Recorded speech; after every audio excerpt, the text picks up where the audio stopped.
Halo calon orang pintar, balik lagi bersama Sarjana Caper. Baru-baru ini pesawat MH370 mulai dicari-cari lagi oleh Ocean Infinity. Bayangkan, lebih dari 1 dekade berlalu sejak MH370 menghilang tanpa jejak, sebuah misteri penerbangan terbesar abad modern. Pada Maret 2017, pencarian dihentikan. Hingga April 2025, konsorsium internasional memutuskan pencarian dimulai lagi. Mengapa keputusan ini mengejutkan banyak pihak? Dan apa yang membuat lokasi pencarian begitu menakutkan? Pertama, mari selami alasan utama pencarian dulu terhenti. MH370 terakhir terekam di atas Samudra Hindia Selatan menempuh jalur tak terduga. Zona pencarian menempati kedalaman antara 3.700 hingga 5.000 meter. Area di mana tekanan air mencapai 400 hingga 500 atmosfer.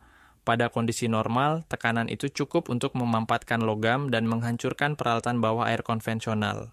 Di masa pencarian awal, operasi seluas 120.000 km persegi mengerahkan kapal pemindai sonar dan ROV, Remotely Operated Vehicle.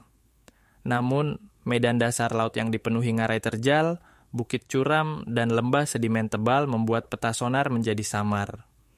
Gelombang internal, arus bawah permukaan besar yang tak terlihat, memantulkan sinyal sonar secara acak, memaksa tim mengulang penginderaan berkali-kali.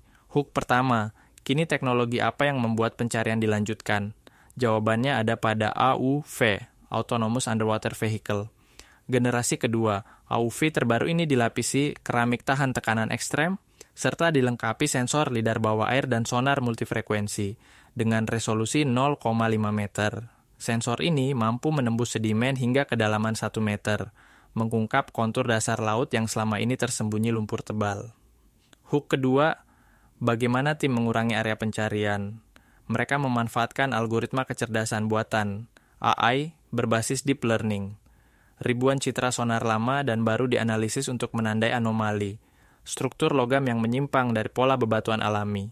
AI ini belajar dari simulasi reruntuhan pesawat di laboratorium laut dalam, membuatnya 40% lebih akurat dalam mendeteksi puing.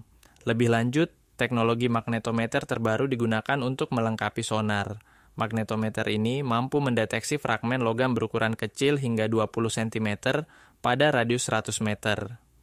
Dengan kombinasi data sonar dan magnetik, tim memfokuskan pencarian di 27 area prioritas yang belum pernah dijelajahi sebelumnya. Hook ketiga, apa temuan awal ekspedisi baru ini? Minggu lalu, AUV menyusuri koordinat prioritas ke-14. Pada kedalaman 4.800 meter, ia merekam bayangan persegi panjang sepanjang 12 meter, terkubur setengah di sedimen. Struktur itu memiliki sudut tajam, konsisten dengan panel dinding kabin Boeing 777.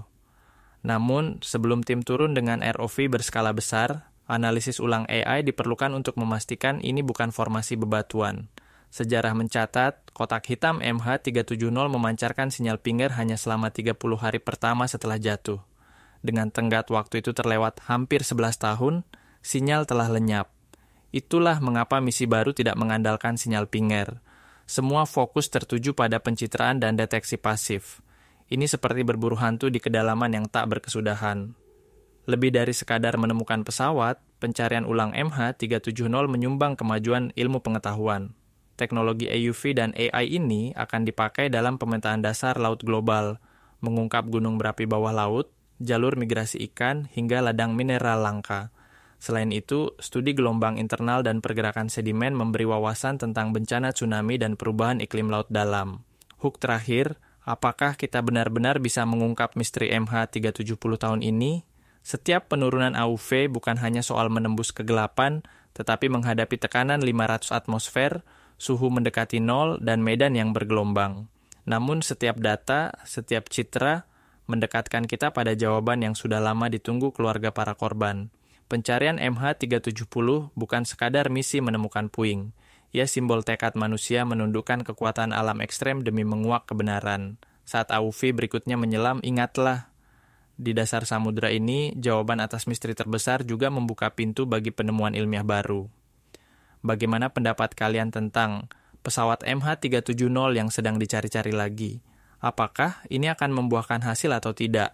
Silahkan tulis di kolom komentar ya guys. Jangan lupa subscribe, like, comment, dan share yo. Karena kita akan membahas selalu seputar info terkini. Sampai jumpa di video berikutnya. Bye-bye guys.